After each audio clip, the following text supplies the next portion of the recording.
ഗുരുപ്രിയ ടിവിയുടെ വ്യക്തിയും വ്യക്തിത്വങ്ങളും എന്ന പ്രോഗ്രാമിലേക്ക് എല്ലാ മാന്യ പ്രേക്ഷകർക്കും സ്വാഗതം. ഇന്ന് നമ്മോടൊപ്പം ഉള്ളത് പെരിയമനയിലത്തെ മധുകൂട്ടിയാണ്. അപ്പം അദ്ദേഹം എന്ന് പറയുമ്പോൾ ഒരു ബഹുമുഖ പ്രതിഭ എന്ന് വേണമെങ്കിൽ നമുക്ക് പറയാം. കഥകളി, ജ്യോതിഷം, വാസ്തുവിദ്യ എന്നിങ്ങനെ തുടങ്ങി ഒട്ടേറെ മേഖലകളിൽ കഴിവ് തെളിയിച്ചിട്ടുള്ള ഒരു വ്യക്തിയാണ് അദ്ദേഹം. അപ്പൊ നമുക്കിന്ന് അദ്ദേഹത്തോട് തന്നെ കൂടുതൽ വിവരങ്ങൾ ചോദിച്ചു. നമ്മുടെ പ്രോഗ്രാമിലേക്ക് സ്വാഗതം. നമുക്ക് വിഷുക്കാലമായതുകൊണ്ട് തന്നെ ജ്യോതിഷത്തിലൂടെ തുടങ്ങാം. എന്താണ് അങ്ങനെ ജ്യോതിഷം, വിഷുക്കാലം ഒക്കെ കണക്ട് ചെയ്തിട്ട്? വിഷുവിനെ കുറിച്ച് പറയുമ്പോൾ രണ്ട് കാര്യങ്ങൾ നമ്മൾ പ്രധാനമായിട്ട് പറയണം. ഒന്ന്, കാർഷിക സമൃദ്ധിയുടെ ഒരു ഉത്സവമാണ് വിഷു. കാർഷിക സമൃദ്ധി എന്ന് പറയുമ്പോൾ നമ്മൾ ഈ കണി വയ്ക്കുന്ന ഓരോന്നും കർഷകന്റെ വിള, അത് ഒരു വ്യക്തി ജീവിതത്തിൽ കണ്ടുണരുന്ന ഒരു സുദിനമാണ് വിഷു എന്ന് പറയുന്നത്. ഇപ്പോൾ ഹരിതാപമായ ഭാരതഭൂമി, അത് ആണ് ശരിക്കും കൃഷി, അല്ലെങ്കിൽ അതാണ് ഈ വിഷുക്കാലം അല്ലെങ്കിൽ വിഷു എന്ന് പറയുന്ന ദിവസത്തിൻ്റെ പ്രാധാന്യം. ഫലങ്ങളിലെ കണിയിലെ ഏറ്റവും പ്രധാനപ്പെട്ട ഒന്നാണ് വെള്ളരി എന്ന് പറയുന്നത്. വെള്ളരി എന്ന് പറഞ്ഞത് തന്നെ ഇപ്പോൾ നല്ല സ്വർണത്തിൻ്റെ കളറാണ് ആ വെള്ളരിക്ക്. അങ്ങനെ വെള്ളരി തന്നെ വരുന്നത്. വെള്ളരിയിൽ 2/3 ജലാംശമുള്ള ഒരു ഫലമാണ് ഈ വെള്ളരി എന്ന് പറയുന്നത്. ഭൂമിയും 2/3 ജലമാണ്. അപ്പോൾ വെള്ളത്തിൻ്റെ പ്രാധാന്യം, വെള്ളത്തിന് മറ്റൊരു പേരാണ് ജീവനം എന്ന് പറയുന്നത്. ജീവനുള്ള ജലത്തിന് ജീവനായത് ജീവനം. ഒരു മനുഷ്യന് അല്ലെങ്കിൽ ഒരു ജീവിക്ക് ഈ ഭൂമിയിലെ ജീവസന്ധാരണം സാധ്യമാകണമെങ്കിൽ അല്ലെങ്കിൽ ജീവിക്കണമെങ്കിൽ വെള്ളം ഇല്ലാതെ പറ്റില്ല. അതുകൊണ്ടാണ് വെള്ളത്തിൻ്റെ മറ്റൊരു പേരാണ് ജീവനം. ജീവനുള്ള ജലത്തിന് ജീവനായത് ജീവനം. അങ്ങനെയുള്ള വെള്ളത്തിൻ്റെ പ്രാധാന്യവും കൂടി നമ്മളെ അറിയുന്ന അല്ലെങ്കിൽ നമ്മളെ അറിയിക്കുന്ന ഒരു ഉത്സവം കൂടിയാണ് വിഷു. ജ്യോതിഷപരമായിട്ട് അതിന് പ്രാധാന്യമുണ്ട്, വാസ്തുശാസ്ത്രപരമായിട്ട് പ്രാധാന്യമുണ്ട്, ഒപ്പം നമ്മുടെ സാംസ്കാരികപരമായിട്ടും അതിന് പ്രാധാന്യമുണ്ട്. ഏതു തരത്തിൽ നോക്കിയാലും ഇത് ഉത്സവകാലമാണ്. ഉത്തരായനം എന്ന് പറയും. മകരമാസം 1-ാം തീയതി മുതൽ മിഥുനമാസം 31-ാം തീയതി വരെ ആദിത്യൻ വടക്കോട്ട് സഞ്ചരിക്കുന്ന സമയമാണ്, അല്ലെങ്കിൽ ഉത്തരായനത്തിലേക്കാണ് പോകുന്നത്. അപ്പം ഉത്തരായനെന്നും ദക്ഷിണായനമെന്നും ഒരു 12 മാസങ്ങളെ, മേഷാദിയായിട്ടുള്ള 12 മാസങ്ങളെ നമ്മൾ രണ്ടായിട്ട് തിരിക്കുകയാണ്. ഉത്തരായന കാലം എന്ന് പറയുന്നത് ദേവ ഉത്സവ കാലമാണ്. ദക്ഷിണായന കാലം എന്ന് പറയുന്നത് പിതൃക്കളുടെ ഒരു കാലമാണ്. അതുകൊണ്ടാണ് ഉത്തരായന കാലത്തിൻ്റെ ആരംഭമായിട്ടുള്ള മകരവും മിഥുനമാസം 31 വരെയുള്ള സമയവും അതിനുശേഷം വരുന്ന കർക്കിടക മാസത്തിൽ വാവുബലിയും വരുന്നത്. അപ്പം ഈ കർക്കിടകത്തിലും തുലാത്തിലും 2 ബലിയാണ് പിതൃക്കൾക്കായിട്ട്. വാവുബലിയാണ് നമ്മൾ പണ്ട് നടത്തിയിരുന്നത്. അപ്പം പിതൃക്കളുടെ ഒരു പകുതി വർഷം ദേവനും അല്ലെങ്കിൽ ദേവനും പിതൃക്കൾക്കുമായിട്ട് രണ്ടായിട്ട് നമ്മൾ 2 കാലമാണ് ഈ ഉത്തരായനും ദക്ഷിണായനും. അതിൽ ഉത്തരായന കാലത്തിൽ ജ്യോതിഷപരമായിട്ട് മാസങ്ങൾ തുടങ്ങുന്നത് മേടം മുതൽ, മേടം ഇടവം എന്നാണ് നമ്മൾ എണ്ണി തുടങ്ങുന്നത്. ജ്യോതിഷപരമായിട്ട് മാസങ്ങൾ ആരംഭിക്കുന്നത് മേടത്തിലാണ്. സാധാരണ നമ്മൾ മലയാളികൾ ചിങ്ങമാസമാണ് 1-ാം തീയതിയായിട്ട് എടുക്കുക. ചിങ്ങം 1 എന്ന് പറയുന്നത് നമ്മൾ ആണ്ടുപിറപ്പായിട്ട് ആചരിക്കാറുണ്ട് അല്ലെങ്കിൽ ആഘോഷിക്കാറുണ്ട്. അത് ആഘോഷപരം മാത്രമാണ്. ശാസ്ത്രീയപരമായിട്ട് മേഷാദിയായിട്ട് അല്ലെങ്കിൽ മേടം മുതലാണ് നമ്മൾ ജ്യോതിഷത്തിൻ്റെ കലണ്ടർ വർഷം ആരംഭിക്കുന്നത്. അതായത് മീനം മാസത്തിൽ നിന്നും അല്ലെങ്കിൽ മീനമാസത്തിൽ നിന്നിരുന്ന ആദിത്യം ജ്യോതിഷപരമായിട്ട് മേടത്തിലേക്ക് സംക്രമിക്കുന്ന ഒരു സുദിനമാണ് ഈ വിഷു എന്ന് പറയുന്നത്. വിഷു മുതൽ 10 ദിവസം വളരെ പ്രധാനപ്പെട്ടതാണ്. ആ 10ാമത്തെ ദിവസമാണ് നമ്മൾ 10ാം ഉദയം എന്ന് പറഞ്ഞ് ആഘോഷിക്കുന്നത്. അല്ലെങ്കിൽ 10ാം ഉദയത്തിന് 2-3 പ്രാധാന്യമുണ്ട്. ഒന്ന് കാർഷിക വൃത്തിയുമായിട്ട് നേരത്തെ പറഞ്ഞതുപോലെ പിന്നെ കലപ്പ ഏന്തിയ കർഷകനാണ് ഈ മേടത്തിൽ നമ്മൾ പെട്ടെന്ന് നമ്മുടെ മനസ്സിലേക്ക് ഓർമ്മ വരിക. കർഷകൻ മണ്ണിൽ പണിയെടുക്കുന്നത് കൊണ്ടാണ് നമുക്ക് ഉണ്ണാൻ സാധിക്കുന്നത്. മണ്ണിൽ പണിയെടുത്താലാണ് നമുക്ക് ഉണ്ണാൻ സാധിക്കുന്നത്. അപ്പം മണ്ണിൽ പണിയെടുക്കുന്നവനെ നമ്മൾ ദൈവത്തിനെ പോലെ കാണുന്ന ഒരു മാസവും കൂടിയാണ് ശരിക്കും കർഷകർക്ക് വളരെ പ്രാധാന്യം കൊടുക്കുന്ന ഒരു മാസമാണ്. കർഷകരാണ് ഈ ഭൂമിയുടെ നിലനിൽപ്പിന് തന്നെ അല്ലെങ്കിൽ മനുഷ്യന്റെ നിലനിൽപ്പിന് തന്നെ ആധാരം ഇന്ന് നമ്മൾ അറിയേണ്ട ഒരു സമയം കൂടിയാണ് ഇത്. 10-ാം ഉദയത്തിനാണ് പണ്ട് നമ്മൾ നെല്ലൊക്കെ വിതയ്ക്കുന്നത്, വിത്ത് വിതയ്ക്കാനുള്ളത്. വിത്ത് വിതയ്ക്കുന്നത് 10-ാം ഉദയത്തിന്. 10-ാം ഉദയം എന്ന് പറഞ്ഞാൽ ഏപ്രിൽ 23-നാണ് സാധാരണ വരിക. നക്ഷത്ര നീക്കം കൊണ്ട് ചിലപ്പോൾ ഒരു ദിവസം മുമ്പിലോ പുറകിലോ ആയിട്ട് മാറാറുണ്ട്. എങ്ങനെയാണെങ്കിലും ഈ 10-ാം ഉദയത്തിന് നമ്മൾ പാടത്ത് വിത്ത് വിതയ്ക്കുക. അതുപോലെ തന്നെ പല കായികങ്ങളും മണ്ണിൽ കുഴിച്ചിടുന്ന സമയം, നടുന്ന സമയം കൂടിയാണ് ഈ ഒരു കാലം എന്ന് പറയുന്നത്. ഇപ്പോൾ കൃഷിക്കാലത്തിന് കാർഷികപരമായിട്ട് പ്രാധാന്യമുണ്ട്. ജ്യോതിഷപരമായിട്ട് പറയാനാണെങ്കിൽ ആദിത്യൻ എന്ന് പറയുന്നത് നവഗ്രഹങ്ങളുടെ രാജാവാണ്. ഗ്രഹരാജാവായിട്ടുള്ള ആദിത്യൻ സകല ഗ്രഹങ്ങളെയും ഭരിക്കുന്നത് ആദിത്യനാണ്. അപ്പം ആ ഗ്രഹരാജാവായിട്ടുള്ള ആദിത്യൻ മീനമാസത്തിൽ നിന്നും മേടത്തിലേക്ക് സംക്രമിക്കുന്ന സുദിനമാണ് വിഷു എന്ന് പറയുന്ന ആ ദിവസം. അത് ജ്യോതിശാസ്ത്രപരമായിട്ട് അതിൻ്റെ പ്രാധാന്യം അതാണ്. ഇനി വാസ്തുശാസ്ത്രപരമായിട്ട് അതിന് പ്രാധാന്യമുണ്ട്. ഈ മേടത്തിൽ ശിലാസ്ഥാപനം 10-ാം ഉദയം എന്ന് പറയുന്ന ഒരു ദിവസമുണ്ട്. ഏപ്രിൽ 10, മേടം 10, അത് ഏപ്രിൽ 23-നാണ് വരിക. ആ മേടം 10-ന് ശിലാസ്ഥാപനം നടത്തുന്ന ഒരു ചടങ്ങുണ്ട്. അതായത് ആധാരശില ഇടുക, വീടിന് കല്ലിടുക എന്നൊക്കെ പറയും. അത് മേടം 10-ന് കല്ലിട്ടാൽ 10-ാം ഉദയത്തിന് വാസ്തു മുഹൂർത്തം എന്നാണ് പറയുന്നത്. മുഹൂർത്തം നോക്കണ്ടെന്നാണ്. മറ്റോ നമ്മൾ കല്ലിടാനായിട്ട് വീട് വയ്ക്കുന്നത് ആരാണോ ആ വീട് വയ്ക്കുന്ന ആളുടെ നക്ഷത്രം നോക്കി, അവരുടെ കുടുംബത്തിൻ്റെ നക്ഷത്രം നോക്കി, ആ കുടുംബത്തിലുള്ള മറ്റുള്ളവരുടെയൊക്കെ നക്ഷത്രം നോക്കിയിട്ടാണ് നല്ലൊരു ദിവസം നമ്മൾ തിരഞ്ഞെടുക്കുന്നത്. പക്ഷെ 10-ാം ഉദയത്തിനാണെങ്കിൽ നമ്മൾ ഈ നക്ഷത്രങ്ങളൊന്നും നോക്കേണ്ടതില്ല എന്നാണ് പറയുക. ഇപ്പം മൂകാംബികയെ പോയി എഴുത്തിനിരുത്തുന്നത് പോലെ, മൂകാംബികയെ പോയി എഴുത്തിനിരുത്താനായിട്ട് മുഹൂർത്തം നോക്കേണ്ടത് വരും. സരസ്വതി ദേവിയുടെ മടിയിലാണ് നമ്മൾ എഴുതുന്നത്, അല്ലെങ്കിൽ മടിയിലിരുന്നാണ് നമ്മൾ അക്ഷരം എഴുതുന്നത്. ഇവിടെ മുഹൂർത്തം നോക്കേണ്ട ആവശ്യമില്ല. അതുപോലെ തന്നെയാണ് മേടം 10-ന് നമ്മൾ ശിലാസ്ഥാപനം കഴിക്കുകയാണെങ്കിൽ അത് വാസ്തു മുഹൂർത്തം എന്നാണ് പറയുക. അപ്പോൾ വാസ്തുശാസ്ത്രപരമായിട്ട് അതിന് പ്രാധാന്യമുണ്ട്, ജ്യോതിഷപരമായിട്ട് പ്രാധാന്യമുണ്ട്. ഒപ്പം തന്നെ കാർഷിക വൃത്തിയുമായിട്ട് ബന്ധപ്പെട്ട ആചാരങ്ങൾ, നമുക്ക് ഒരുപാട് ആചാരങ്ങളുണ്ട് കാർഷിക വൃത്തിയുമായിട്ട് ബന്ധപ്പെട്ടത്. ഇപ്പം 27 നക്ഷത്രങ്ങളിൽ തന്നെ കാർഷിക വൃത്തിയായിട്ട് ബന്ധപ്പെട്ട മറ്റൊന്നാണ് തിരുവോണം. തിരുവോണം എന്ന് പറഞ്ഞാൽ പെട്ടെന്ന് നമ്മുടെ മനസ്സിലേക്ക് വരുന്നത് സദ്യയാണ്. ഓണസദ്യയാണ് നമ്മുടെ മനസ്സിലേക്ക് വരുന്നത്. അപ്പം ആഹാരത്തിന്റെ പ്രാധാന്യം, അത് കൊടുക്കേണ്ടതിൻ്റെ പ്രാധാന്യം, അത് കഴിക്കേണ്ടതിൻ്റെ രീതി, അത് ഏത് തരത്തിലായിരിക്കണം കഴിക്കേണ്ടത്, ഇതെല്ലാം നമ്മളെ മനസ്സിലാക്കി തരുന്ന ഒരു ആഘോഷം കൂടിയാണ് വിഷു. പിന്നെ നാട്ടറിവുകളുണ്ടല്ലോ, നമ്മുടെ കൈനീട്ടം, അങ്ങനെയൊക്കെയുള്ള കൈനീട്ടം ഇങ്ങനെ നമ്മുടെ കുടുംബത്തിലുള്ളവരും ബന്ധുക്കളും സുഹൃത്തുക്കളും ഒക്കെ തരുന്ന പൈസയൊക്കെ ഇങ്ങനെ ചെറുപ്പത്തിൽ സൂക്ഷിച്ചു വെക്കുക. അതൊക്കെ എടുത്തിങ്ങനെ നമുക്ക് ആവശ്യമുള്ള കളിപ്പാട്ടങ്ങളും അതുപോലെ മിഠായിയൊക്കെ വാങ്ങുന്ന നല്ല നല്ല സുന്ദരമായ ഓർമ്മകൾ മനുഷ്യന് സമ്മാനിക്കുന്ന ഒരു സുദിനം കൂടിയാണ് വിഷു. അതാണ് വിഷുവിനെ കുറിച്ച് നമുക്ക് ഒരു മനുഷ്യൻ എന്നുള്ള നിലയിൽ നമുക്ക് പെട്ടെന്ന് ഓർമ്മ വരുന്നത് സുന്ദരമായ ഓർമ്മകൾ നമുക്ക് തരുന്ന ഒരു സുദിനമാണ് വിഷു. അവിടെ കൈനീട്ടം, വിഷുവിന് കോടി കൊടുത്ത് കണി വെച്ച് ആ കണി കണ്ട് ഉണർന്ന ശേഷം കൈനീട്ടം വാങ്ങി മുതിർന്നവരെ നമസ്കരിച്ച് പുതിയൊരു വർഷം അവിടെ ആരംഭിക്കുന്നു എന്നാണ്. ആചാരപരവും അനുഷ്ഠാനപരവുമായിട്ട് വളരെ പ്രാധാന്യമുള്ള ഒന്നാണ് ഈ ജ്യോതിഷവും വാസ്തുവും കാർഷിക വൃത്തിയുമായിട്ട് ബന്ധപ്പെട്ട് നിൽക്കുന്ന ഈ വിഷു എന്ന് നമുക്ക് ഒറ്റ വാക്കിൽ വേണമെങ്കിൽ പറയാം. താന്ത്രിക വിദ്യയുടെ ഒരു പ്രാധാന്യം എന്താണ്? അല്ലെങ്കിൽ നമ്മൾ ഒരു ചരട് കിട്ടുമ്പോൾ, ഒരു രക്ഷ കിട്ടുമ്പോൾ നമ്മൾ പറയും നമുക്ക് പേഴ്സണലി അത് നല്ലതാണ്, ഒരു പോസിറ്റീവ് എനർജി തരും, അല്ലെങ്കിൽ നമ്മൾ ഉള്ള മേഖലയിൽ ഉയർച്ച ഉണ്ടാവും എന്നൊക്കെ പറഞ്ഞുകൊണ്ടാണോ നമ്മളത് ചെയ്യുന്നത്? അതിൽ എത്രത്തോളം ഒരു വസ്തുതയുണ്ട്? ഇതൊക്കെ പരിപൂർണമായിട്ടും ശാസ്ത്രീയമാണ് എന്ന് നമുക്ക് പറയേണ്ടി വരും. അതായത് ഈ വാവ് എന്ന് പറയുന്ന അറിയാമായിരിക്കും, ചന്ദ്രന്റെ പക്ഷബലം അനുസരിച്ച് വെളുത്ത വാവും കറുത്ത വാവും വരാറുണ്ട്.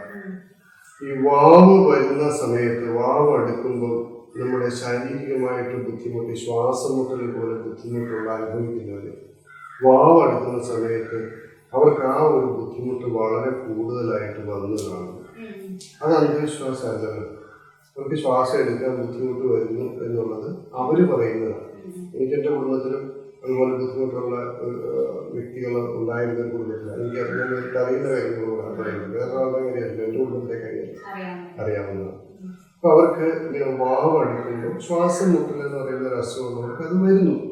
നമുക്കിപ്പം ഓരോ അസുഖങ്ങളും മനുഷ്യർക്ക് ഓരോ അസുഖങ്ങളും ദൈവം ഓരോ രീതിയിൽ വരുന്നു. ആർക്കൊരു അസുഖം വരാതിരിക്കട്ടെ, അതല്ല. അങ്ങനെ വരുമ്പോൾ അത് ശാസ്ത്രീയമായിട്ട് നോക്കിയാൽ അതിന് പ്രാധാന്യമുണ്ട്. ഒപ്പം തന്നെ വേലിയേറ്റം, വേലിയിറക്കം, കായലിൻ്റെയും അതുപോലെ തീരപ്രദേശങ്ങളിൽ ജീവിക്കുന്നവർക്കറിയാം വൈകുന്നേരം വെള്ളം കയറുകയും ഇറങ്ങുകയൊക്കെ ചെയ്യുന്നത്. അപ്പോൾ ഇങ്ങനെയുള്ള പ്രതിഭാസങ്ങൾ ഭൂമിയിൽ സംഭവിക്കുക, ഇങ്ങനെയുള്ള പ്രതിഭാസങ്ങൾ മനുഷ്യരിൽ സംഭവിക്കുക, ഇതെല്ലാം വളരെ നമുക്ക് കാണാവുന്നതാണ്. ഇതിനെല്ലാത്തിനും ദൃഷ്ടാന്തമായിട്ട് വേറെ പല കാര്യങ്ങളുണ്ട്. നമുക്ക് ഈ ഭൂമിയിൽ നിന്ന് കിട്ടുന്ന, മണ്ണിൽ നിന്ന് കുഴിച്ചെടുക്കുന്ന സ്വർണം, നമുക്ക് ഈ മണ്ണിൽ അലിഞ്ഞു ചേർന്നിട്ടുള്ള രത്നങ്ങൾ, മണ്ണിൽ കടലിൻ്റെ അടുത്തൊക്കെ കാണുന്ന കല്ലുകൾ, മുത്ത്, പവിഴം, ഇങ്ങനെയുള്ള വിലയേറിയ വസ്തുക്കൾ, ഇതെല്ലാം നമ്മൾ കയ്യിൽ ഇപ്പോൾ സ്റ്റോൺ ഇടാറുണ്ട്. ചരടി അരിച്ച്, നേരത്തെ പറഞ്ഞ പോലെ ചരടി അരിച്ച് വെക്കാറുണ്ട്, രുദ്രാക്ഷ ഇടാറുണ്ട്, ചില ഏലസ് പോലെയുള്ള ചില തകിടുകളൊക്കെ. ഇതിലൊക്കെ പ്രാണപ്രതിഷ്ഠ നടത്തിയിട്ട് അതാത് മന്ത്രങ്ങളെ കൊണ്ട് കർമ്മങ്ങളൊക്കെ ചെയ്ത് അതിൽ പ്രാണപ്രതിഷ്ഠ നടത്തി ഒരു വിഗ്രഹം ഏത് രീതിയിലാണോ പ്രതിഷ്ഠ നടത്തുന്നത് അതുപോലെയുള്ള കർമ്മങ്ങളെല്ലാം ചെയ്തിട്ടാണ് നമുക്ക് ആ ചൈതന്യവത്തായിട്ടുള്ള ഒരു ശക്തിയാണ് നമ്മളിലേക്ക് പ്രദാനം ചെയ്യുന്നത്. സ്റ്റോൺ എന്നൊക്കെ പറഞ്ഞാൽ നാച്ചുറൽ ആയിട്ടുള്ള കല്ലുകളാണ്.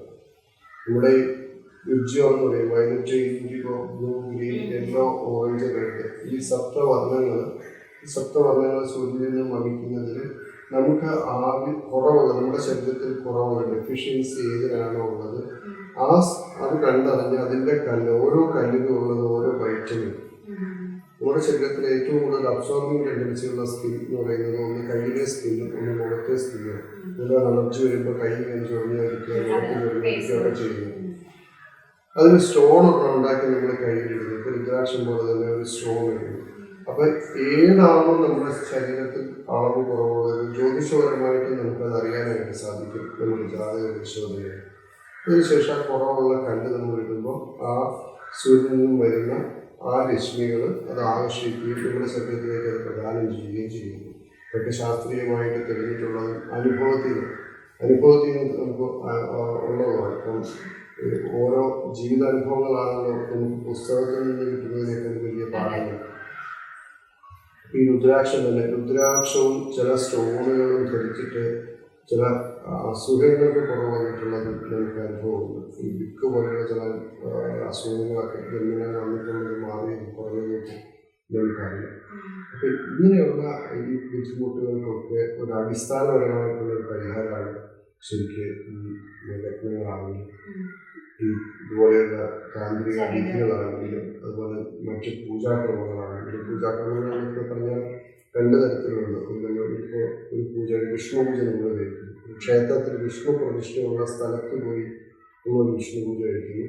വിഷ്ണു പൂജ തന്നെ നമ്മൾ ഗൃഹത്തിൽ പൽപ്പമിട്ട് കഴിക്കുന്നു. പൽപ്പമിട്ട് കഴിക്കുക എന്ന് പറഞ്ഞാൽ കാവലരച്ച് ഒരു വിളക്ക് വെച്ച് പൂജ കഴിക്കുന്നു. പിന്നെ ഗൃഹക്രമങ്ങളും ക്ഷേത്രക്രമങ്ങളും രണ്ട് വിധത്തിലാണ് വിധാനങ്ങൾ ആചാര്യൻ പറഞ്ഞിട്ടുള്ളത്. ആ വിധാനങ്ങൾ അനുസരിച്ചിട്ടാണ് നമ്മൾ ഈ കർമ്മങ്ങളൊക്കെ ചെയ്യുന്നത്. ശാസ്ത്രീയമായിട്ട് ഇതിനൊക്കെ ഫലസിദ്ധി കിട്ടുന്നു എന്ന് ആധുനിക കാലത്ത് തെളിഞ്ഞിട്ടുള്ളത് യാഗങ്ങളാണെങ്കിലും അതുപോലെ യജ്ഞങ്ങളാണെങ്കിലും ഇതുപോലെയുള്ളതെല്ലാം ഇതിൻ്റെ അന്ത്യത്തിൽ ഫലം സിദ്ധിക്കുന്നതാണ്. അതുകൊണ്ടാണ് സിദ്ധാന്തം എന്ന് പറയുന്നത്. സിദ്ധാന്തം എന്നുള്ള വാക്കിൻ്റെ അർത്ഥം തന്നെ അതാണ്, അന്ത്യത്തിൽ സിദ്ധിക്കുന്നത് എന്നാണ് ആ വാക്കിൻ്റെ അർത്ഥം. ഇതെല്ലാം സിദ്ധാന്തങ്ങളാണ്. നമ്മുടെ ജീവിത പന്ഥാവിൽ നമുക്ക് അനുഗ്രഹം ഏകുന്ന സിദ്ധാന്തങ്ങളാണ് ഈ വക ശാസ്ത്രങ്ങളെല്ലാം. ഇത് പല രീതിയിലാണ്. ഇപ്പോൾ മന്ത്രശാസ്ത്രങ്ങളുണ്ട്, തന്ത്രശാസ്ത്രങ്ങളുണ്ട്, വാസ്തുശാസ്ത്രമുണ്ട്, സംഗീതശാസ്ത്രമുണ്ട്, ആയോധന കലയുണ്ട്, ആയുർവേദമുണ്ട്. ഒരു മനുഷ്യ മനസ്സുകളെ മഥിക്കുന്ന അല്ലെങ്കിൽ മനുഷ്യ മനസ്സുകളെ വേദനിപ്പിക്കുന്ന പല ഘടകങ്ങളുണ്ടാകാം. ഈ അസുഖങ്ങളൊക്കെ എവിടുന്ന് വരുന്നു എന്ന് ശ്രീരാമചന്ദ്ര സ്വാമി തൻ്റെ കുലഗുരുവായിട്ടുള്ള വസിഷ്ഠനോട് ചോദിക്കുക. ഗുരു, ഈ മനുഷ്യൻ്റെ അസുഖങ്ങളെല്ലാം എവിടെ നിന്ന് വരുന്നു എന്നാണ് ശ്രീരാമചന്ദ്രസ്വാമിയാണ് ചോദിക്കുന്നത് എന്ന് നമ്മൾ മനസ്സിലാക്കാം. ചോദിക്കുമ്പോൾ പറയുന്ന മറുപടിയാണ് ഇതെല്ലാം മനസ്സിൽ നിന്നാണ് ഈ അസുഖങ്ങളൊക്കെ ഉണ്ടാകുന്നത് എന്നാണ്. അപ്പം നമ്മളൊരു രോഗത്തിനെ ഫലപ്പെടുത്തുക അല്ലെങ്കിൽ അതിനെ കുറയ്ക്കാൻ, ആ രോഗത്തെ ഇല്ലാതാക്കാൻ ആദ്യം ചെയ്യേണ്ടത് മനസ്സിനാണ് അതിൻ്റെ ഗുണം കിട്ടേണ്ടത് എന്നാണ്. അതിന് മനസ്സിന് ഗുണം നൽകുന്ന പല കാര്യങ്ങളുണ്ട്. ഇപ്പോൾ ഈ സംഗീത ചികിത്സ പോലെ ആധുനിക കാലത്ത് ആധുനിക ശാസ്ത്രം ലോകം അംഗീകരിച്ചതാണ്. ശാസ്ത്രം എന്നല്ല, ലോകം അംഗീകരിച്ച ഒന്നാണ് ഈ സംഗീത ചികിത്സ എന്നുള്ളത്. അതേപോലെയുള്ള പല ചികിത്സാ സമ്പ്രദായങ്ങളും അതിലൊന്നാണ് മനുഷ്യ മനസ്സ് എവിടെയൊക്കെ വേദനിക്കുന്ന മനസ്സ് എവിടെയൊക്കെയുണ്ടോ അവർക്ക് ഏത് തരത്തിലുള്ള തലോടലാണ് ആവശ്യം എന്നുണ്ടെങ്കിൽ അതെല്ലാം ഈ ശാസ്ത്രത്തിലുണ്ട്. അത് താന്ത്രികമാകാം, അത് ജ്യോതിഷമാകാം, അത് ആയുർവേദമാകാം, അത് സംഗീതമാകാം, അത് ആയോധന കലയാകാം, അത് ഇതുപോലെ നേരത്തെ പറഞ്ഞതുപോലെയുള്ള പൂജാവിധാനങ്ങളായിരിക്കാം. ഇതെല്ലാം മനുഷ്യ മനസ്സിന് സന്തോഷപ്രദമായിട്ടുള്ള ജീവിതം, സുഖമായിരിക്കുക എന്ന് പറയും ആയുർവേദം പറയുന്നത് തന്നെ അങ്ങനെ, സുഖമായിരിക്കുക എന്ന് പറയുന്ന ജീവിതാവസ്ഥയിലേക്ക് എത്തിച്ചേരുന്നതിന് സഹായകരമായിട്ടുള്ള പല വിധാനങ്ങളിൽ ഒന്നാണ് ഈ പറഞ്ഞ ജ്യോതിഷത്തിൽ പറയുന്ന അല്ലെങ്കിൽ താന്ത്രിക വിധിയിൽ പറയുന്ന ഈ ദേഹരക്ഷയാണെങ്കിലും അല്ലെങ്കിൽ അതുപോലെ ചരട് ജപിച്ച് കെട്ടുക. ഇതൊക്കെ അഭൂതപൂർവമായ ഫലസിദ്ധി മനസ്സിന് നമുക്ക് തലോടനമാണ് തരുന്നത്. അതിനെല്ലാം ആ രീതിയിൽ കാണാനും ആ രീതിയിൽ കൊണ്ടു നടക്കാനും ആ രീതിയിൽ അറിയാനും അറിയിക്കാനും നമ്മുടെ മനസ്സ് പാകപ്പെടുത്തണം എന്ന് മാത്രമേ ഈ അവസരത്തിൽ എനിക്ക് പറയാൻ സാധിക്കുള്ളൂ. പല ക്ഷേത്രങ്ങളിലും മദ്യം പ്രസാദമായിട്ട്, അതുപോലെ തന്നെ മാംസങ്ങള്, മീന്, പൊരിച്ച മീൻ അല്ലെങ്കിൽ ചിക്കൻ ഒക്കെ പ്രസാദമായിട്ട് കൊടുക്കുന്ന ക്ഷേത്രങ്ങളുണ്ടെന്ന് കേട്ടിട്ടുണ്ട്. അപ്പൊ ഇത് കാര്യസിദ്ധിക്ക് പെട്ടെന്ന് ഫലം കിട്ടാൻ വേണ്ടിയിട്ട് ചെയ്യുന്ന ഒരു കാര്യമാണത്. ഫലത്തെ കുറിച്ചല്ല അവിടെ നമ്മൾ ചിന്തിക്കേണ്ടത്. ഈ രാമായണത്തിലെ കുഹൻ എന്ന് പറയുന്ന ഒരു കഥാപാത്രം, കുഹൻ അയോധ്യയിൽ നിന്നും വനത്തിലേക്ക് യാത്രയാവുന്ന ശ്രീരാമനും ലക്ഷ്മണനും സീതാദേവിയും ഒക്കെ കാട്ടിലേക്ക് പ്രവേശിക്കുന്നത് ഗുഹൻ തോണി കടത്തി കഴിഞ്ഞിട്ടാണ്. അങ്ങനെ ഗുഹൻ തൻ്റെ സാമ്രാജ്യത്തിൽ എത്തിച്ചേരുന്ന ശ്രീരാമ ലക്ഷ്മണന്മാർക്ക് ഫലങ്ങൾ കൊടുക്കുന്നുണ്ട്. കാട്ടിലുണ്ടാവുന്ന ഫലങ്ങളാണ് ഈ ശ്രീരാമൻ ലക്ഷ്മണാദികൾക്ക് ഗുഹൻ കൊടുക്കുന്നത്. അപ്പം ഈ ഫലങ്ങളൊക്കെ കൊടുക്കുമ്പോൾ ഗുഹൻ ഈ ഫലങ്ങളെല്ലാം ഓരോന്നും എടുത്ത് രുചിച്ച് നോക്കിയിട്ടാണ് കൊടുക്കുന്നത്. ഓരോ ഫലങ്ങൾ എടുക്കുന്നു, അത് രുചിച്ച് നോക്കുന്നു, കൊടുക്കുന്നു. ചിലരെടുക്കുന്നു, രുചിച്ച് നോക്കുന്നു, കളയുന്നു. അപ്പോൾ അതിന് അദ്ദേഹം പറയുന്നത്, ഈ ഗുഹൻ പറയുന്നത്, ഞാൻ കൊടുക്കുന്നത് ശ്രീരാമസ്വാമിക്ക് അത് ഏറ്റവും നല്ലതായിരിക്കും. ഒരു സാധനം നല്ലതാണെന്ന് എങ്ങനെ അറിയാം? അത് കഴിച്ചു നോക്കുമ്പോഴാണ് അറിയുന്നത്. അപ്പോൾ കഴിച്ചു നോക്കിയിട്ട് ഏറ്റവും നല്ല സാധനങ്ങളാണ് ശ്രീരാമസ്വാമിക്ക്, എൻ്റെ ശ്രീരാമസ്വാമിക്ക് ഞാൻ കൊടുക്കുന്നത് ഏറ്റവും രുചികരമായിട്ടുള്ള ആഹാരമായിരിക്കും. അതുകൊണ്ടാണ് ഞാനത് കഴിച്ചിട്ട് കൊടുത്തത്. ഇതുപോലെ തന്നെയാണ് ഈ പറഞ്ഞ ചോദ്യവും. ലളിതാ സഹസ്രനാമത്തിൽ ഒരു വരി പറയുന്നുണ്ട്, കൗളമാർഗ തൽപര സേവിത. അതായത് മനുഷ്യൻ പലതരത്തിലാണ് വിഗ്രഹങ്ങളുള്ളത്. ശൈലി, ദാരുമയി, ലോകി, ലേഖ്യാജ സൈകതി, മനോന്മയി, മധുമയി, പ്രതിമ, അഷ്ടവിധാതാണ്. 8 തരത്തിലാണ് പ്രതിമകളുള്ളത്. ചിത്രം വരച്ചതാകാം, മണ്ണാകാം, മണ്ണുകൊണ്ടുണ്ടാക്കിയിട്ടുള്ള ബിംബങ്ങളുണ്ട്, മുത്തുകൊണ്ട് ചമച്ചിട്ടുള്ളത്, മണ്ണുകൊണ്ട് ചമച്ചിട്ടുള്ള വിഗ്രഹങ്ങളുണ്ട്, വരച്ചിട്ടുള്ള വിഗ്രഹങ്ങളുണ്ട്, കുത്തി ഉണ്ടാക്കിയതുണ്ട്, പഞ്ചലോഹം കൊണ്ട് ചെയ്തതുണ്ട്, സ്വർണ്ണം കൊണ്ടുള്ള വിഗ്രഹങ്ങളുണ്ട്, കല്ലുകൊണ്ടുള്ള വിഗ്രഹങ്ങളുണ്ട്. ഇതൊന്നും അല്ലാതെ മനസ്സിലങ്ങോട്ട് വിചാരിച്ചാൽ അതും ഒരു വിഗ്രഹം. മനോന്മയിൽ, മധുമയിൽ, പ്രതിമ, അഷ്ടവിധാതാണ്. 8 തരത്തിലുള്ള പ്രതിമയിൽ ഒന്ന് അതാണ്. അപ്പം മനുഷ്യന്റെ മനസ്സിന് നമുക്ക് ആകീഷ്ടം തരുന്നു എന്ന് നമ്മൾ വിശ്വസിക്കുന്ന ഒരു ദേവത. ആ ദേവതയ്ക്ക് എനിക്ക് കൊടുക്കാൻ കഴിയുന്നത് എല്ലാം ഞാൻ കൊടുക്കുക. അത് ഞാൻ കഴിക്കുന്നതെല്ലാം എൻ്റെ ദേവതയ്ക്ക് ഞാൻ കൊടുക്കുന്നു. അതാണ് ശരിക്കും അതിനകത്തുള്ള ഒരു കോൺസെപ്റ്റ്. ഇതൊന്നും അല്ലാതെ ചില ഗുരുതികളൊക്കെ നടക്കുന്ന ചില ക്ഷേത്രങ്ങളുണ്ട്. ഗുരുതി എന്നുള്ള വാക്കിന് ഗുരുത്വമുള്ള നിവേദ്യം എന്നേ അർത്ഥമുള്ളൂ. ഗുരുതി എന്നുള്ള വാക്കിൻ്റെ അർത്ഥം തന്നെ ഗുരുത്വമുള്ള നിവേദ്യം എന്നാണ് അതിൻ്റെ അർത്ഥം. പൂർവ്വകാലങ്ങളിൽ ഈ ഗുരുതി നിവേദ്യങ്ങളൊക്കെ പലതരത്തിലുള്ള ഗുരുതി നിവേദ്യങ്ങൾ നടന്നിരുന്നു. അല്ലാതെ വേറെ പ്രാകൃതമായിട്ടുള്ള ചില ആചാര സമ്പ്രദായങ്ങൾ പൂർവ്വകാലത്ത് ഇന്നത്തെ പലതും പല സ്ഥലത്തും ഇല്ലാതായി വരുന്നു. ഇതിന് പകരം പലതും നമ്മൾ കണ്ടെത്തുന്നു. അപ്പം എനിക്ക് എൻ്റെ ദേവതയ്ക്ക് എനിക്കിഷ്ടമുള്ളത് ഞാൻ കഴിക്കുന്നത് എല്ലാം ഞാൻ ദേവതയ്ക്ക് സമർപ്പിക്കുകയാണ് അവിടെ. മനുഷ്യനെ തന്നെ സമർപ്പിക്കുന്ന വേറൊരു ചടങ്ങില്ല, അടിമ കിടക്കുക എന്നുള്ളത്. ഭഗവതിക്ക്, നമ്മുടെ ഭഗവാനും ഭഗവതിയുടെ മുമ്പിൽ നമ്മൾ സ്വയം എന്നെ സമർപ്പിക്കുക. അങ്ങനെയുണ്ട് അടിമ സമർപ്പണം എന്ന് പറയുന്നത്. നമ്മൾ പൂർണ്ണമായിട്ടും ഭഗവാനിലേക്ക് സമർപ്പിക്കുകയാണ്. അങ്ങനെ വഴിപാടുകളെല്ലാം ഓരോ തരത്തിലാണ്. ഈ വഴി എൻ്റെ വഴി പാടുള്ളതാണ്, ബുദ്ധിമുട്ടുള്ളതാണ്. അത് മാറാനാണ് ഇത് ഓരോന്നും ചെയ്യുന്നത്. അപ്പൊ ഇതിനും ഓരോന്നിനും ഓരോ ഫലസിദ്ധിയാണുള്ളത്. ഫലസിദ്ധിയെക്കുറിച്ചുള്ള നേരത്തെ പറഞ്ഞ പോലെ ഫലസിദ്ധി എന്ന് പറയുന്നതിനൊക്കെ കുറച്ചുകൂടെ നല്ലത് അതിന് സിദ്ധാന്തം എന്ന് പറയുന്നതാണ്. ഇതിൻ്റെ എല്ലാം കർമ്മത്തിൻ്റെ അവസാനമാണ് സിദ്ധാന്തം എന്ന് പറയുന്നത്. നമ്മൾ വലിയ പൂജകളൊക്കെ നടത്തുന്നു, വലിയ പടിപൂജ കഴിക്കുന്നു, വലിയ ഉത്സവ ബലി കഴിക്കുന്നു, വലിയ ഒരു ദിവസത്തെ വലിയ കളഭം, അഭിഷേകം, ഇങ്ങനെയുള്ള വലിയ പൂജകൾ നമ്മുടെ കയ്യിൽ നിന്ന് വലിയ ആയിരക്കണക്കിനും ലക്ഷക്കണക്കിനും ഒക്കെ ചിലവാകുന്ന വലിയ പുഷ്പാലങ്കാരങ്ങളൊക്കെ ചെയ്തിട്ടുള്ള വലിയ പൂജകളൊക്കെ ചെയ്യും. ഈ പൂജകളെല്ലാം ചെയ്ത് കഴിഞ്ഞാൽ അവസാനം നമുക്ക് തരുന്ന പ്രസാദം എന്താ? ഇത്ര കുറച്ച് ചന്ദനം ഉണ്ടാവും, 2-3 പൂവും ഒരു ഇലയിലാക്കി നമുക്ക് പ്രസാദം തരും. ആ പ്രസാദം തൂക്കി നോക്കിയിട്ടല്ല നമ്മളതിന് വിലയിടുന്നത്. നമ്മൾ കൊടുത്ത പണവും ഈ പ്രസാദവും ഒരുപോലെ തൂങ്ങുന്നു എന്നുള്ളത് നമ്മൾ ത്രാസിലല്ല നോക്കുന്നത്, മറിച്ച് മനസ്സിലാണ്. നമ്മൾ കൊടുത്ത പണത്തിന് അതിനേക്കാളും മൂല്യമാണ് ഇതിന് എന്നറിയുമ്പോഴാണ് നമ്മളിലുള്ള ഭക്തി പരിപൂർണമാകുന്നത്. നിഷ്കാമമായിട്ടുള്ള ധർമ്മമാണല്ലോ ശരിക്കും ഭക്തി എന്ന് പറയുന്നത്. അതിന് നമ്മൾ ഇത്ര നേരം നമ്മൾ ജപിച്ചാൽ ഇത്ര ഇങ്ങോട്ട് കിട്ടും എന്നൊരു എഗ്രിമെൻ്റ് ഒന്നും അല്ലല്ലോ അതിലുള്ളത്. നമ്മൾ നിഷ്കാമമായിട്ടാണ് ഭക്തിയല്ല, നിഷ്കാമമായിട്ടുള്ള കർമ്മമാണെന്ന് പറയുന്നത്. പലതരത്തിലുണ്ട്. ഇപ്പം ആഹാരം കൊടുക്കുന്നത് പോലും ഒരു തരത്തിലുള്ള ഭക്തിയാണ് നമ്മൾ പറയേണ്ടി വരും. അന്നദാനം എന്ന് പറയും. അന്നദാനം നടത്തുക. അന്നദാനം എന്ന് പറഞ്ഞാൽ അതൊരു തരത്തിലുള്ള ഭക്തി തന്നെയാണ്. പാവങ്ങൾക്ക് വീട് വെച്ച് കൊടുക്കുക, അല്ലെങ്കിൽ അതൊരു തരത്തിലുള്ള ഭക്തി തന്നെയാണ്, സേവനം തന്നെയാണ്, അല്ലെങ്കിൽ ഈശ്വര സേവ തന്നെയാണ്. പഠിക്കുന്ന കുട്ടികൾ പഠിക്കാൻ പഠനോപകരണങ്ങൾ വാങ്ങാനായിട്ട് പ്രാപ്തിയില്ലാത്ത കുട്ടികൾക്ക് പുസ്തകവും ബുക്കും ഒക്കെ വാങ്ങിക്കൊടുക്കുക. ആഹാരം രോഗികൾക്ക് കിടക്കുന്ന കട്ടിലിൽ ആഹാരം എത്തിച്ചു കൊടുക്കുക. അങ്ങനെയൊക്കെ ചെയ്യുന്ന ഒരുപാട് സംഘടനകൾ ഇവിടെയില്ലേ. ഇപ്പം മെഡിക്കൽ കോളേജിലൊക്കെ ആഹാരം കൊടുക്കുന്നുണ്ട്. കൊണ്ടുവന്ന ആഹാരം പൊതിച്ചോറ് കൊണ്ടുവന്ന് കൊടുക്കുന്നത് ഞാൻ ഇതിൽ കാണാൻ കഴിയുന്നത്. അപ്പം അതൊക്കെ വലിയ കാര്യങ്ങളാണ്. ഇങ്ങനെയുള്ള ഈ വക കാര്യങ്ങളെല്ലാം ശരിക്ക് മാധവ സേവ തന്നെയാണ്, മാനവ സേവ തന്നെയാണ് മാധവ സേവ എന്നാണ് ഭഗവാൻ പറയുന്നത്. അതുകൊണ്ട് ഇതെല്ലാം ഇതിൻ്റെ ഫലസിദ്ധിയെക്കുറിച്ചുള്ള ചിന്ത ഇത് രണ്ടാമതാണ്. നിഷ്കാമമായിട്ടുള്ള കർമ്മം തന്നെയാണ് ഏറ്റവും പ്രധാനം. അതിന് ഓരോ മാർഗങ്ങളെ നമുക്കിതിനെ പറയാൻ പറ്റുള്ളൂ.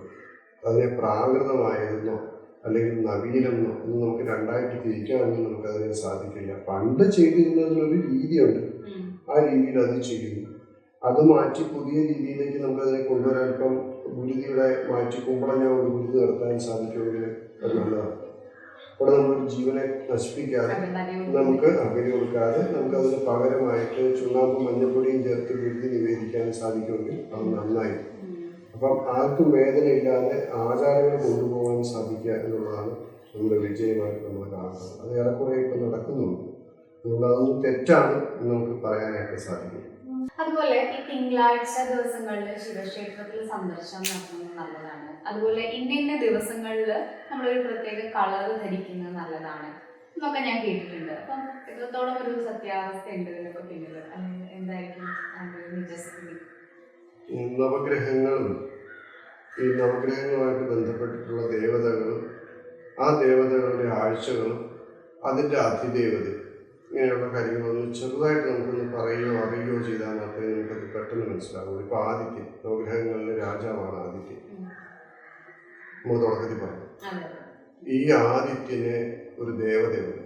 ആദിത്യൻ്റെ ദേവത എന്ന് പറയുന്നത് ആദിത്യായ നമ ശംഭവേ നമയാണ്. ആദിത്യൻ്റെ ദേവത എന്ന് പറയുന്നത് ശിവനാണ്, ഇതിൻ്റെ അതിദേവത.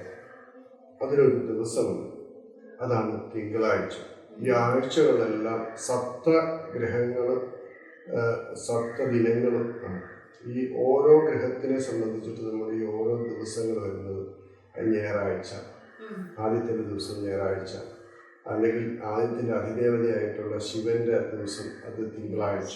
ഇങ്ങനെ നമ്മൾ ഓരോ ദേവതയ്ക്കും ഓരോ ദിവസങ്ങളുണ്ട്. ഇതിനൊക്കെ ഈ നവഗ്രഹത്തിൽ രത്നധാരണം, വസ്ത്രധാരണം, പുഷ്പധാരണം, ഹോമം, ജപം. ഒരു ഗ്രഹം തെറ്റി നിന്നാൽ 5 തരത്തിലാണ് പരിഹാരങ്ങൾ കഴിക്കുക. അതിലൊന്നാണ് വസ്ത്രധാരണം. ഓരോ ഗ്രഹങ്ങൾക്ക് ഓരോ വസ്ത്രങ്ങൾ, ഓരോ നിറങ്ങൾ പറഞ്ഞിട്ടുണ്ട്. ആ നിറത്തിലുള്ള വസ്ത്രങ്ങൾ ധരിക്കുക, ഇന്ന പൂക്കളെ കൊണ്ട് അർച്ചന നടത്തുക, ഇരിക്കിൻ്റെ പൂ കൊണ്ട് അല്ലെങ്കിൽ പൂവളത്തില കൊണ്ട് വില്യം കൊണ്ട് അർച്ചന നടത്തുക, ഇരിക്കിൻ്റെ പൂ കൊണ്ട് മാല കെട്ടി ചാർത്തുക. ഇങ്ങനെ ഓരോ ഗ്രഹങ്ങൾക്ക് ഓരോ ദിവസങ്ങളുണ്ട്, ഓരോ പൂക്കൾ പറഞ്ഞിട്ടുണ്ട്. ഇതുകൂടാതെ ഓരോ നിവേദ്യങ്ങൾ പറഞ്ഞിട്ടുണ്ട്. ആദ്യത്തിനാണെങ്കിൽ ഗോതമ്പിൻ്റെ പായസമാണ്. സൂചി ഗോതമ്പ് എന്ന് പറയുന്ന ഒരു ഗോതമ്പുണ്ട്. ആ ഗോതമ്പ് കൊണ്ട് പായസം ഉണ്ടാക്കിയിട്ടാണ് ആദ്യത്തിന് നിവേദിക്കുക. അപ്പം നിവേദ്യമുണ്ട്, കളറുണ്ട്, പൂക്കളുണ്ട്, ആഴ്ചയുണ്ട്, അതിദേവതയുണ്ട്. എന്താ ഇല്ലാത്തത് എന്നാണ് നമ്മൾ അറിയേണ്ടത്. നമ്മുടെ ഈ ശാസ്ത്രത്തിൽ ഏതെങ്കിലും ഒരു ചോദ്യം ചോദിച്ചാൽ നമുക്ക് ആ ചോദ്യത്തിന് മറുപടി പറയാൻ ഇല്ലാത്തതായിട്ട് ഒന്നുമില്ല. ഏതാണെങ്കിലും ഏത് ആചാരക്രമം എടുത്താലും, ഇപ്പോൾ തിങ്കളാഴ്ച ശിവക്ഷേത്രത്തിൽ പോകും, ശിവക്ഷേത്രത്തിൽ പോയി പാർവതി ദേവിക്ക് വഴിപാട് കഴിക്കും. തിങ്കളാഴ്ച വ്രതം സ്വീകരിക്കുന്നവരുണ്ട്. വ്രതം എന്ന് പറയും, ഒരു ദിവസം മുഴുവൻ ഉപവാസമായിട്ടിരുന്ന് വൈകുന്നേരം ആഹാരം കഴിക്കുക, അതിന് വ്രതം എടുക്കുന്നവരുണ്ട്.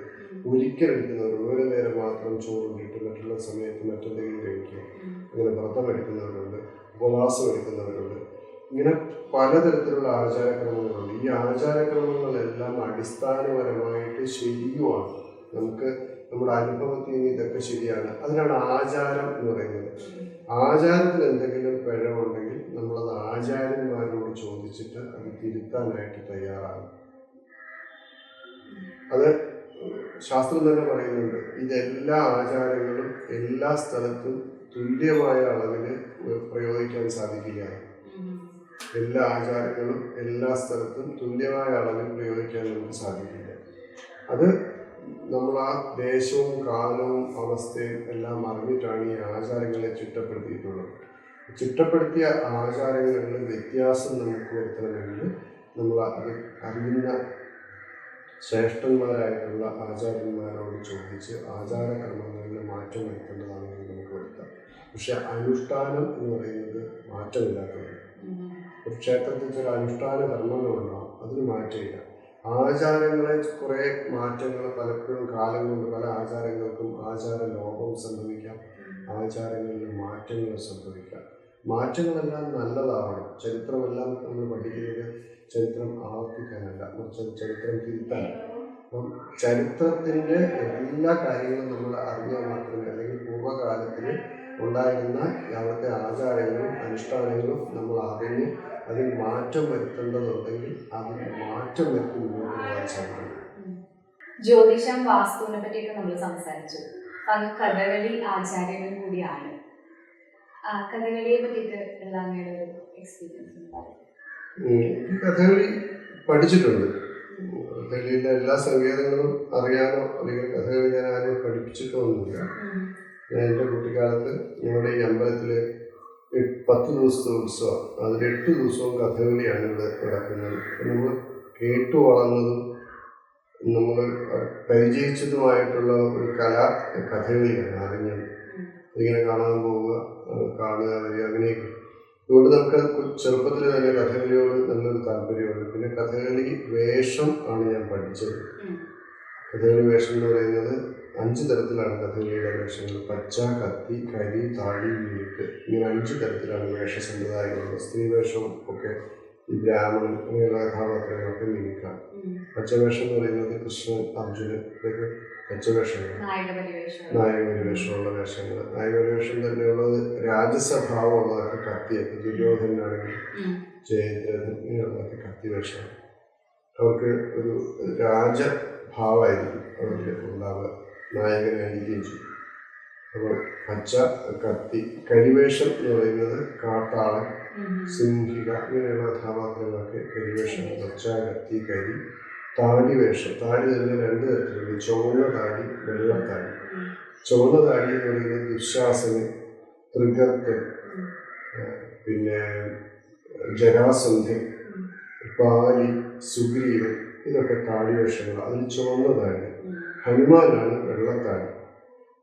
ഇങ്ങനെയാണ് കഥകളിയുടെ വേഷ സമ്പ്രദായങ്ങൾ പോകുന്നത്. കഥകളിയുടെ വേഷം ആണ് ഞാൻ പഠിച്ചിരിക്കുന്നത്, പാട്ടല്ല പഠിച്ചിരിക്കുന്നത്. പക്ഷെ ഈ താല്പര്യം എനിക്ക് കേൾക്കാനും അറിയാനും ഒക്കെ കൂടുതൽ ഇഷ്ടം കഥകളിയിലെ പാട്ടാണ്, കഥകളി സംഗീതമാണ്.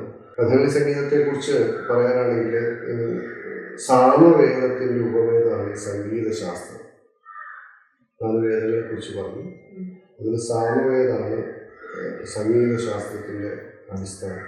സംഗീതം തന്നെ 2 തരത്തിലുണ്ട്. പണ്ടുണ്ടായിരുന്നത് സാമവേദം ആലപിക്കുക എന്ന് പറയും. അതായത് വേദങ്ങളും യാഗങ്ങളും ഒക്കെ നടക്കുന്ന അവസരങ്ങളിൽ വലിയ വലിയ മഹായാഗങ്ങളും പൂജകളും യജ്ഞങ്ങളൊക്കെ നടക്കുന്ന സമയത്ത് അവിടെ സംഗീതം ആലപിക്കുക. അതാണ് സാമവേദ ആലാപനം, വേദാലാപനം. അതാണ് സംഗീതശാസ്ത്രം എന്ന്. അത് തന്നെ 2 തരത്തിലായിരുന്നു ഉണ്ടായിരുന്നത്. ഒന്ന് മാർഗീയവും ദേശീയവും, ലൗകികവും അലൗകികവുമായിരുന്നു. അതിൻ്റെ ദേശീയ സമ്പ്രദായത്തിലാണ് ഈ കഥകളി സംഗീതം വരുന്നത്. സോപാന സംഗീതം എന്നൊക്കെ അതിന് പറയുന്നുണ്ട്. സോപാന സംഗീതത്തിൻ്റെ ഛായയാണ് കഥകളി സംഗീതത്തിന് എന്ന് സംഗീതം അറിയാവുന്നവരും സംഗീതത്തോട് ഇഷ്ടമുള്ളവരും ഒക്കെ പറയുന്നുണ്ട്. പക്ഷേ യഥാർത്ഥ കഥകളി സംഗീതം എന്ന് പറയുന്നത് ക്ലാസിക്കൽ സംഗീതം തന്നെയാണ്. ക്ലാസിക്കൽ സംഗീതം തന്നെയാണ് കഥകളി സംഗീതത്തിൻ്റെ അടിസ്ഥാനം. ഇതിനെ ഒരു സോപാന സംഗീത വഴിയെന്നോ ശാഖയെന്നോ പറയുന്നതിനോട് എനിക്ക് യോജിപ്പില്ല. യോജിപ്പുള്ളവരുണ്ടാകും.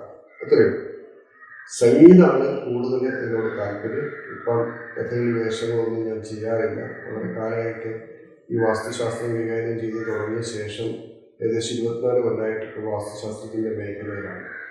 അത്രയും തന്നെ കാരണമായിട്ടുണ്ടാവും കഥകളിയിലെ ഏതെങ്കിലും കഥകളി വേഷങ്ങൾ കൈകാര്യം ചെയ്തിട്ട്. പക്ഷെ വേഷങ്ങളെല്ലാം ഇഷ്ടമാണ്, കലാകാരന്മാരെയും ഇഷ്ടമാണ്. അതുപോലെ തന്നെ കഥകളിയിൽ കൂടുതൽ താല്പര്യമുള്ളത് സംഗീതമാണ് എന്ന് മാത്രം. സംഗീതം എന്ന് പറയുന്നത് ശരിക്കും ശാർംഗരവന്റെ ഭാഷ്യമനുസരിച്ചിട്ടാണെങ്കിൽ ഗീതം വാദ്യം കഥാനൃത്തം ത്രയം സംഗീതം ഉച്ചതയെന്നാണ്. സംഗീതം എന്ന് പറഞ്ഞാൽ വെറും പാട്ട് മാത്രമല്ല, ഗീതവും വാദ്യവും നൃത്തവും ചേർന്നതാണ് സംഗീതം എന്നാണ് ശാർംഗരവൻ പറയുന്നത്. ശാർംഗധരൻ പറയുന്നത് ബ്രഹ്മാവാണ് സംഗീതത്തിൻ്റെ ഉടമസ്ഥ എന്നാണ്. ബ്രഹ്മാവിൽ നിന്നാണ് സംഗീതം വന്നതെന്ന് പറയുന്നത്.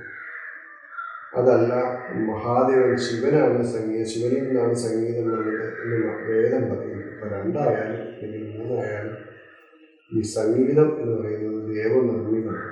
ദേവനിർമ്മിതമായിട്ടുള്ള സംഗീതം ഇന്നിപ്പോൾ ആധുനിക കാലത്ത് അതിന് വളരെ പ്രസക്തിയുണ്ട്. നമ്മൾ നേരത്തെ സൂചിപ്പിച്ച പോലെ മ്യൂസിക് തെറാപ്പി ആയിട്ട് വരെ, അസുഖത്തിന് വരെ ട്രീറ്റ്മെൻ്റ് ആയിട്ട് ഉപയോഗിക്കുന്നുണ്ട്.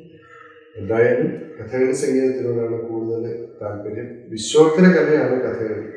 ഞാൻ വിശ്വസിക്കുന്ന അനുസരിച്ചാണെങ്കിൽ കഥകളി സംഗീതവും വിശ്വോത്തരാന്നാണ് ഞാൻ വിശ്വസിക്കുന്നത്. അല്ലെങ്കിൽ അങ്ങനെ അറിയാനാണ്, അല്ലെങ്കിൽ അങ്ങനെ പറയാനാണ് എനിക്ക് താല്പര്യം.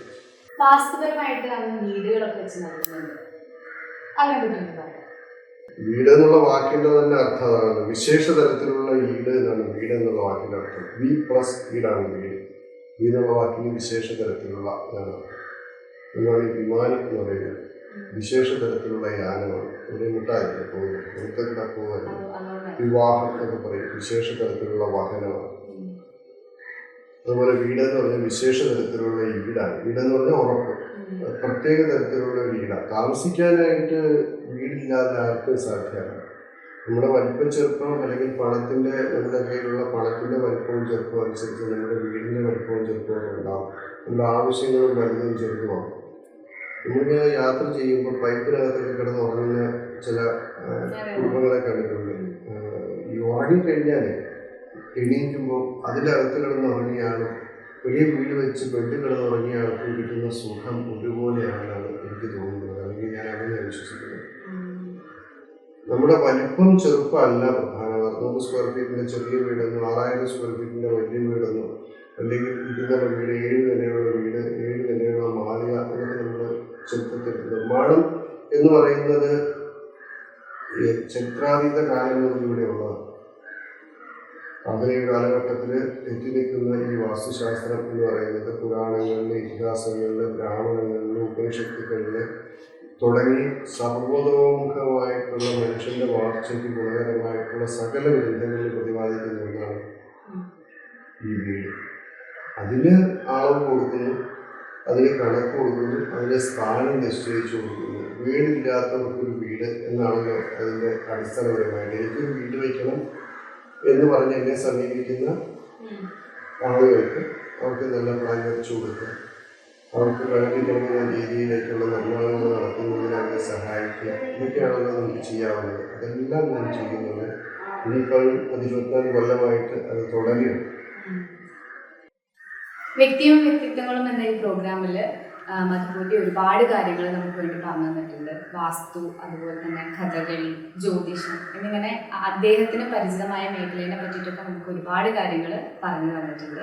അപ്പോൾ ഇത്രയും സമയം നമ്മോടൊപ്പം ചെലവഴിച്ചതിന് ഒരുപാട് നന്ദി.